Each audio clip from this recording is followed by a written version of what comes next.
we're going to look at our team in the attacking phase, and the focus is on positioning to force indecision. So what do we mean by that? Big part of our program is being positioned behind lines of pressure in between defenders, so behind and between. And then we're also going to look at the movements into these areas. So we have static positioning, so we're just standing and we're occupying these positions. And then we're also looking at the movements to come into these pockets of space that are behind lines of pressure in between defenders. Why are we focused on this? Is we want to really disorganize and unsettle the opposition. So can we put ourselves into place and move into places that forces them to be disorganized, little gaps in the organization, a little miscommunication that gives us these small moments of advantage. And then the second one being to create these spaces and advantages so that we can score goals. So we want to create the space. We want to create these moments where we have maybe better 1v1 players, or we have better position players that we can use these to help create more goal scoring chances. So we'll start with a video. And as you watch this, we start with a throw in. We're going to switch the point as we're starting to pick up some of the tactical pieces and structures of the opposition. This is a team that's going to play from a 4-1-3-2, so 2 strikers. And you can start to see what we're going to highlight as far as positioning and what it does from an indecision perspective.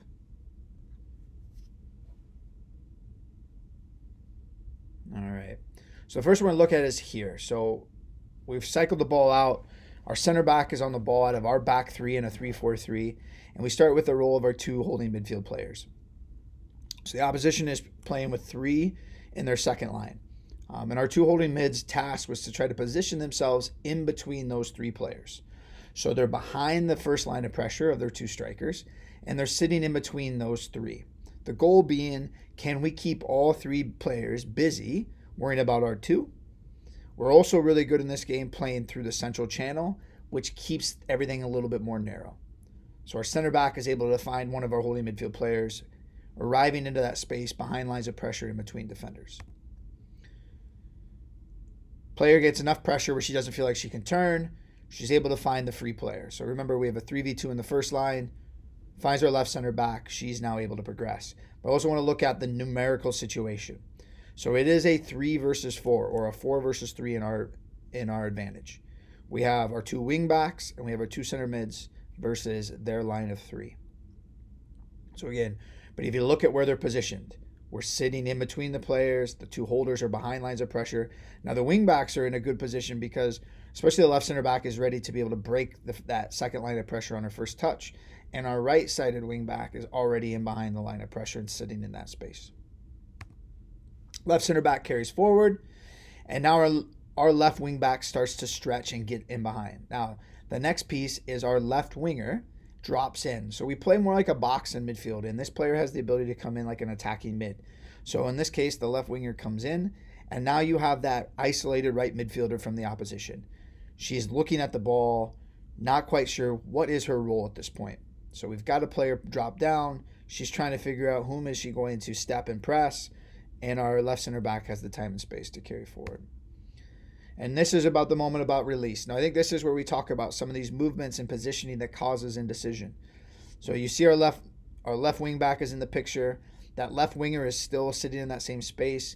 Now that movement by the left winger has occupied the right center back, the holding mid, and the right mid are all frozen in this moment.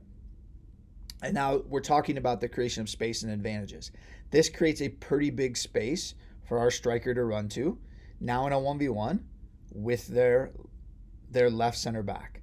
So now the left center back is chasing our striker across, and now we have that advantage. Like for our players, if we can get into 1v1s, 30, 40 yards from goal, we'd be pretty happy in that space.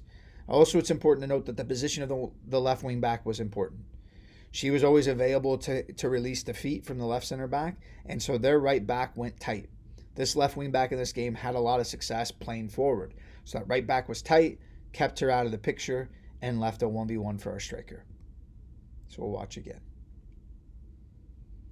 Obviously we would have preferred this to end up in a good moment and a finish, but anytime you can get our striker on their only center back left in a 1v1, we would be happy with the quality of that attack. Again, just enough to try to draw him and pinch him. Now we're moving again. Here comes that arrival movement. Pulls center back out, and boom. And credit to the left center back on our end to be able to recognize that space and play.